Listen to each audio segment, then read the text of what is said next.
Hello beautiful souls, welcome back to my channel. So friends, ಇವತ್ತಿನ ಒಂದು reading ನಿಮ್ಮ person ಅವರ ಕರೆಂಟ್ ಎನರ್ಜೀಸ್ ನಿಮ್ಮ ಬಗ್ಗೆ ಏನಿರುತ್ತೆ, ಅವ್ರು ನಿಮ್ಮ ಬಗ್ಗೆ ಏನು ಥಿಂಕ್ ಮಾಡ್ತಾ ಇದ್ದಾರೆ ಆ್ಯಂಡ್ ಅವ್ರು ಏನು ಫೀಲ್ ಮಾಡ್ತಾ ಇದ್ದಾರೆ ಅನ್ನೋದ್ರ ಬಗ್ಗೆ ಆಗಿರುತ್ತೆ. ಓಕೆ, ನೋ ಕಾಂಟ್ಯಾಕ್ಟ್ ಸಿಚುವೇಷನಲ್ಲಿ ಯಾರೆಲ್ಲ ಇದ್ದೀರಾ ಅವರಿಗೋಸ್ಕರ ಈ ಒಂದು ರೀಡಿಂಗ್ ಆಗಿರುತ್ತೆ. ನೀವೇನಾದರೂ ನೋ ಕಾಂಟ್ಯಾಕ್ಟಲ್ಲಿ ಇದ್ದೀರಾ, ಸಪ್ರೇಷನಲ್ಲಿ ಇದ್ದೀರಾ, ಕಮ್ಯುನಿಕೇಷನ್ ಇಲ್ಲ, ಬಟ್ ನೋ ಕಾಂಟ್ಯಾಕ್ಟ್ ಇದ್ದು ಲಾಂಗ್ ಡಿಸ್ಟೆನ್ಸಲ್ಲಿ ಇದ್ದೀರಾ ಅಂದರೆ ಈ ಒಂದು ರೀಡಿಂಗ್ ನಿಮಗೋಸ್ಕರ ಆಗಿರುತ್ತೆ. ಸೊ ಮೀಟ್ ಆಗ್ತಾರಾ ಅಥವಾ ಮತ್ತೆ ರೀಯೂನಿಯನ್ ಆಗುತ್ತಾ, ಏನು ಅವರ ಫೀಲಿಂಗ್ಸ್ ಏನು, ಅವ್ರು ಏನು ಹೇಳಬೇಕು ಅಂದ್ಕೊಳ್ತಾ ಇದ್ದಾರೆ ಅನ್ನೋದ್ರ ಬಗ್ಗೆ ಈ ಒಂದು ರೀಡಿಂಗ್ ಆಗಿರುತ್ತೆ. ಗೈಸ್, ವಿಡಿಯೋ ಕಲೆಕ್ಟಿವ್ ಆಗಿರುತ್ತೆ, ಜನರಲ್ ರೀಡಿಂಗ್ ಆಗಿರುತ್ತೆ. ನಿಮ್ಮ ಜೊತೆ ರೆಸನೇಟ್ ಆದರೆ ಮಾತ್ರ ತಗೊಳ್ಳಿ. ಹಾಗೆ ಟೈಮ್ಲೆಸ್ ರೀಡಿಂಗ್ ಆಗಿರುತ್ತೆ. ಯಾವಾಗ ನೀವು ಸ್ಕ್ರೀನ್ ಮೇಲೆ ನೋಡ್ತೀರಾ ಆವಾಗ ಇದು ನಿಮಗೆ ರೆಸನೇಟ್ ಆಗುವಂಥದ್ದು. Okay, so let's start the video.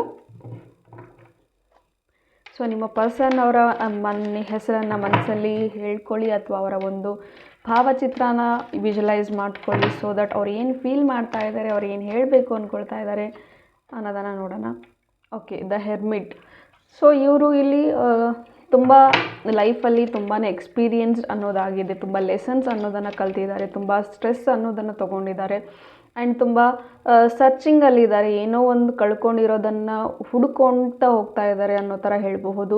ಈಗ ಫಾರ್ ಎಕ್ಸಾಂಪಲ್, ಈಗ ನಿಮ್ಮಿಂದ ದೂರ ಆಗಿದ್ದಾರೆ, ಬಟ್ ನಿಮ್ಮ ವ್ಯಾಲ್ಯೂ ಈಗ ಗೊತ್ತಾಗ್ತಾ ಇದೆ ಆ್ಯಂಡ್ ಅದಕ್ಕೋಸ್ಕರ ನಿಮ್ಮನ್ನು ಭೇಟಿ ಆಗೋದಕ್ಕೋಸ್ಕರ ಏನಾದರೂ ಒಂದು ಮಾರ್ಗ ಸಿಗುತ್ತಾ ಅನ್ನೋ ಒಂದು ಆಶಯದಲ್ಲಿ ಅವರು ಹುಡುಕೋದಕ್ಕೆ ಟ್ರೈ ಮಾಡ್ತಾ ಇದ್ದಾರೆ. Searching for an opportunity to meet you guys ಅಂತ ಹೇಳ್ಬಹುದು. ಆ್ಯಂಡ್ ಇನ್ನು ಕೆಲವ್ರಿಗೆ ನೀವು ಈ ವಿಡಿಯೋ ನೋಡ್ತಾ ಇದ್ದರೆ ಬಹುಶಃ ಇಲ್ಲಿ ನಿಮ್ಮ ಪರ್ಸನ್ಗೆ ತುಂಬ ಮೂಡ್ ಸ್ವಿಂಗ್ಸ್ ಅನ್ನೋದು ಜಾಸ್ತಿ ಇರುತ್ತೆ ಆ್ಯಂಡ್ ಅಥವಾ ನಿಮಗೂ ಕೂಡ ಮೂಡ್ ಸ್ವಿಂಗ್ಸ್ ಅನ್ನೋದು ಜಾಸ್ತಿ ಇರುತ್ತೆ. ಆ್ಯಂಡ್ ಬೆಳಗ್ಗೆ ಒಂದು ರೀತಿ ಇರ್ತೀರ, ನೈಟ್ ಆದಂಗೆ ತುಂಬಾ ಎಮೋಷ್ನಲ್ ಆಗುವಂತಹದ್ದು ಇಲ್ಲಿ ಜಾಸ್ತಿ ಇದೆ. ಅಥವಾ ನೈಟ್ ಟೈಮಲ್ಲಿ ನಿಮ್ಮಿಬ್ಬರ ಒಂದು ಕನ್ವರ್ಸೇಷನ್ ತುಂಬ ಚೆನ್ನಾಗಿ ಆಗ್ತಾಯಿತ್ತು ಆ್ಯಂಡ್ ನಾವು ಈಗ ಒಂದು ಟೈಮಲ್ಲಿ ಯಾವುದೂ ರೀಪ್ಲೇಸ್ ಮಾಡೋಕ್ಕಾಗ್ತಾ ಇಲ್ಲ. ಆ ಪರ್ಟಿಕ್ಯುಲರ್ ಟೈಮ್ ಅವ್ರ ಜೊತೆ ಮಾತಾಡಿದಂತಹ ಟೈಮ್ ಆದ ತಕ್ಷಣ ನೀವು ತುಂಬ ಎಮೋಷ್ನಲ್ ಆಗ್ತೀರಾ ಆ್ಯಂಡ್ ಅವ್ರ ಬಗ್ಗೆ ತುಂಬ ಥಿಂಕ್ ಮಾಡೋದಕ್ಕೆ ಶುರು ಮಾಡ್ತೀರಾ.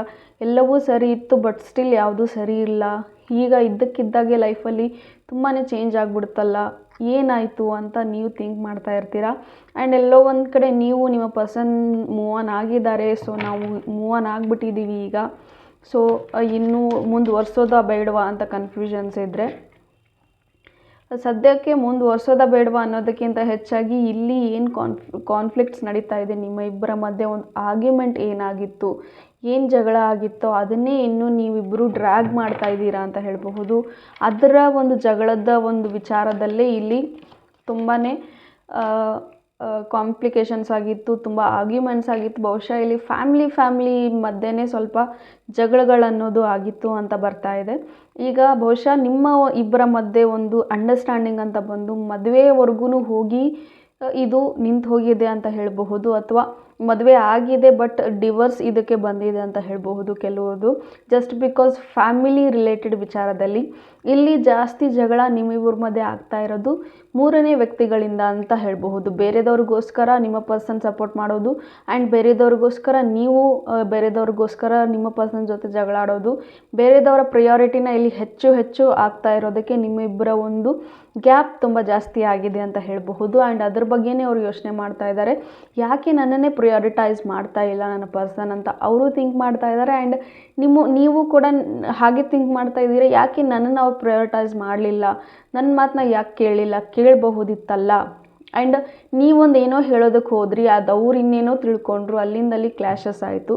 ಆ್ಯಂಡ್ ಇಬ್ಬರ ಮಧ್ಯೆ ಇರುವಂತಹ ಒಂದು ಕ್ಲ್ಯಾಶಸ್ ಏನಿತ್ತು, ಆರ್ಗ್ಯುಮೆಂಟ್ಸ್ ಇತ್ತು, ಫ್ಯಾಮ್ಲಿವರೆಗೂ ಬಂದು ನಿಂತು ಫ್ಯಾಮ್ಲಿಯಿಂದ ಕೂಡ ಮತ್ತೆ ಅದು ಇನ್ನೂ ಜಾಸ್ತಿ ನಿಮ್ಮ ಒಂದು ದೂರ ಏನಿತ್ತು ಅದು ಇನ್ನೂ ಜಾಸ್ತಿ ಆಗೋಯಿತು ಅಂತ ಹೇಳಬಹುದು. ಆ್ಯಂಡ್ ನಾವು ಆ ಒಂದು ಸಿಚುವೇಶನ್ನ ಹೀಲ್ ಮಾಡೋದಕ್ಕೋಸ್ಕರ ಈ ಪರ್ಸನ್ ತುಂಬ ಸ್ಟ್ರಗಲ್ ಮಾಡ್ತಾ ಇದ್ದಾರೆ ಆ್ಯಂಡ್ ಸ್ಟಿಲ್ ಅದು ಯಾವುದೂ ಸರಿ ಹೋಗ್ತಾ ಇಲ್ಲ. ಅದೆಲ್ಲವನ್ನು ಹೀಲ್ ಮಾಡಬೇಕು ಅಂತಲೇ ಅಂದ್ಕೊಳ್ತಾ ಇದ್ದಾರೆ. But it takes still 1 more year ಅಂತ ಹೇಳಬಹುದು, 1.5 year ಅಂತ ಹೇಳಬಹುದು, ಅಥವಾ 6 months, ಇನ್ನು ಕೆಲವ್ರಿಗೆ 8 monthsಲ್ಲೂ ಕೂಡ ರಿಸಲ್ಟ್ ಅನ್ನೋದು ಸಿಗಬಹುದು. Still you guys are waiting for the best ಅಂತಲೇ ಬರ್ತಾ ಇದೆ.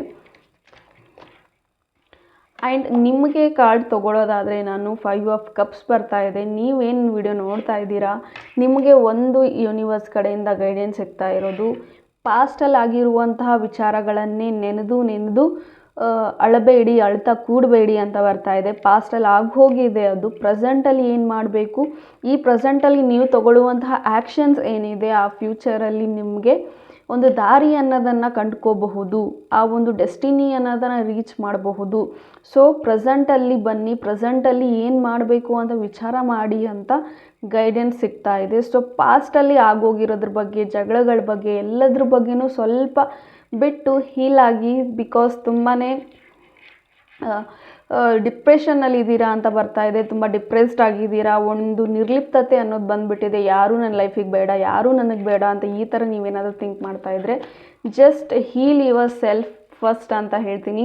ಆ್ಯಂಡ್ ಹೀಲ್ ಆಗೋದು ಯಾವ ರೀತಿ ಅಂತ ನಿಮಗೆ ಗೊತ್ತಿಲ್ಲ ಅಂದರೆ, ನಾನು ಹೀಲಿಂಗ್ ಬಗ್ಗೆನೇ ಒಂದು ಮೋಟಿವೇಶ್ನಲ್ ವಿಡಿಯೋ ಮಾಡಿದ್ದೀನಿ. ಸೊ ಅದನ್ನ ಕೇಳಿಸ್ಕೊಳ್ಳಿ. ಸೊ ಅದರಿಂದ ನಿಮಗೆ ಒಂದು ಐಡಿಯಾ ಅನ್ನೋದು ಬರುತ್ತೆ ವಾಟ್ ಈಸ್ ಹೀಲಿಂಗ್ ಅಂತ. ಸೊ ಅದನ್ನು ನೀವು ಮಾಡಿ.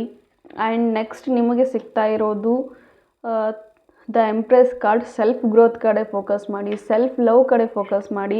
ಆ್ಯಂಡ್ ಡೆಫಿನೆಟ್ಲಿ ಒಂದು ಸೆಲ್ಫ್ ಕಡೆ ನೀವು ಫೋಕಸ್ ಮಾಡಿದಷ್ಟು ನೀವು ಏನು ಅಂದ್ಕೊಳ್ತಿದ್ದೀರಾ ಅದು ನಿಮ್ಮ ಲೈಫಲ್ಲಿ ಸಿಗುತ್ತೆ ಅಂತ ಬರ್ತಾ ಇದೆ. ಆಗೋಗಿರೋದ್ರ ಬಗ್ಗೆ, ಕಳೆದು ಹೋಗಿರೋದ್ರ ಬಗ್ಗೆ ಯೋಚನೆ ಮಾಡ್ತಾ ಈಗಿರುವಂಥ ಪ್ರೆಷಿಯಸ್ ಮೂಮೆಂಟ್ನ ನೀವು ಮಿಸ್ ಮಾಡ್ಕೊಳ್ತಾ ಇದ್ದೀರಾ. ಸೊ ಲಿವ್ ಇನ್ ಪ್ರೆಸೆಂಟ್ ಅಂತ ಬರ್ತಾ ಇದೆ.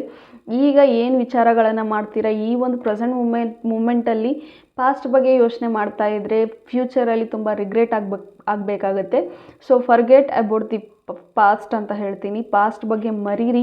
ಸೊ ಡೆಫಿನೆಟ್ಲಿ ನಿಮ್ಮ ಒಂದು ಸಕ್ಸಸ್ಫುಲ್ ಲೈಫ್ ಏನಿದೆ, ನೀವೇನು ಮ್ಯಾನಿಫೆಸ್ಟ್ ಮಾಡ್ತಾ ಇದ್ದೀರಾ ಅದು ಡೆಫಿನೆಟ್ಲಿ ಆಗುತ್ತೆ. ಬಟ್ ನೀವು ಲೆಟ್ ಗೋ ಮಾಡೋದನ್ನು ಕಲಿಬೇಕು. ಲೆಟ್ ಗೋ ದ ಥಿಂಗ್ಸ್, ಯಾವೊಂದು ಎನರ್ಜಿನೂ ಇಟ್ಕೋಬೇಡಿ ಅಂತ ಬರ್ತಾ ಇದೆ. So just next the fool card ಬರ್ತಾ ಇದೆ. That to like take a what we call seriousness ಅನ್ನೋದು ಲೈಫಲ್ಲಿ ಸ್ವಲ್ಪ ತೊಗೊಳ್ಳಿ ಅಂತ ಬರ್ತಾ ಇದೆ. ಆ್ಯಂಡ್ ತೀರಾ ಡಿಪೆಂಡೆನ್ಸಿಯಲ್ಲಿ ಯಾರಾದರೂ ನೀವಿದ್ದರೆ ಅವ್ರ ಲೈಫ್ ಸರಿ ಮಾಡ್ತಾರೆ, ಇವ್ರು ಬಂದು ಸರಿ ಮಾಡ್ತಾರೆ ಅಂದರೆ ನೋ, ನೀವೇ ನಿಮ್ಮ ಲೈಫ್ನ ಸರಿ ಮಾಡ್ಕೋಬೇಕು. ನಿಮ್ಮ ಲೈಫಲ್ಲಿ ನೀವೇ ಇರಬೇಕು. ಸೊ ನಿಮ್ಮ ಲೈಫ್ನ ಒಂದು ಇದು ವೆಹಿಕಲ್ ಏನಿದೆ, ನಿಮ್ಮ ಒಂದು ಬದುಕಿನ ಬಂಡಿ ಏನಿದೆ, ಚಕ್ರಗಳು ಏನಿದೆ, ಗಾಡಿ ಅನ್ನೋದೇನಿದೆ, ಸೊ ಅದನ್ನು ನೀವೇ ಓಡಿಸ್ಬೇಕು. ನಿಮ್ಮ ಬದುಕಿನ ಒಂದು ಬಂಡಿಯನ್ನು ನೀವೇ ಓಡಿಸ್ಬೇಕು. ಸೊ ನಿಮ್ಮ ಲೈಫಿಗೆ ಏನು ಬೇಕೋ ಅದನ್ನು ಸೀರಿಯಸ್ಸಾಗಿ ನೀವು ತೊಗೊಳ್ಳಿ. ಆ್ಯಂಡ್ ಕೆಲವರು ತುಂಬ ಕಾಲು ಎಳೆಯೋದಕ್ಕೂ ಬರ್ತಾರೆ. ಸೊ ಅದ್ರ ಕಡೆ ಯಾವುದನ್ನು ಯೋಚನೆ ಮಾಡಬೇಡಿ. ಡಿಸ್ಟ್ರಾಕ್ಷನ್ಸ್ ಜಾಸ್ತಿ ಆಗುತ್ತೆ. ಸೊ ಅದ್ರ ಕಡೆನೂ ಗಮನ ಕೊಡಬೇಡಿ. ಬಟ್ ನಿಮಗೆ ಯಾವ್ದು ಸರಿ ಅನಿಸುತ್ತೆ, ನಿಮ್ಮ ಲೈಫಲ್ಲಿ ಯಾವುದು ಮುಖ್ಯ, ಯಾವುದು ಬೇಕೋ ಅದ್ರ ಮೇಲೆ ಫೋಕಸ್ ಮಾಡಿ. ಆ್ಯಂಡ್ ಡೆಫಿನೆಟ್ಲಿ ಒಳ್ಳೆಯದಾಗುತ್ತೆ. And again I am telling you, focus that forget about the past ಬಗ್ಗೆನೇ ಇಟ್ಕೊಂಡು ಕೂತ್ರೆ ಫ್ಯೂಚರ್ ಏನು ಬೇಕೋ, ನಿಮಗೇನು ಬೇಕಾಗಿದೆಯೋ, ಮ್ಯಾರೇಜ್ ಅನ್ನೋದು ಬೇಕು ಈ ಪರ್ಸನ್ ಜೊತೆ, ರೀಯೂನಿಯನ್ ಅನ್ನೋದು ಬೇಕೋ ಅದು ಸಿಗೋದಿಲ್ಲ. ಸೊ ನೀವು ಯಾವಾಗ ಪಾಸ್ಟ್ನ ಲೆಟ್ ಗೋ ಮಾಡ್ತೀರಾ ಫ್ಯೂಚರಲ್ಲಿ ನಿಮಗೇನು ಬೇಕೋ ಅದು ನಿಮಗೆ ಸಿಗುತ್ತೆ. Okay, hope you got the answers ಅಂತ ಹೇಳ್ತೀನಿ. ಓಕೆ, ಈ ಒಂದು ರೀಡಿಂಗ್ ನಿಮಗೆ ಇಷ್ಟ ಆಗಿದೆ ಅಂತ ಭಾವಿಸ್ತೀನಿ. ಇಷ್ಟ ಆಗಿದ್ದರೆ ಕಮೆಂಟಲ್ಲಿ ತಿಳಿಸಿ. Thank you. God bless you all.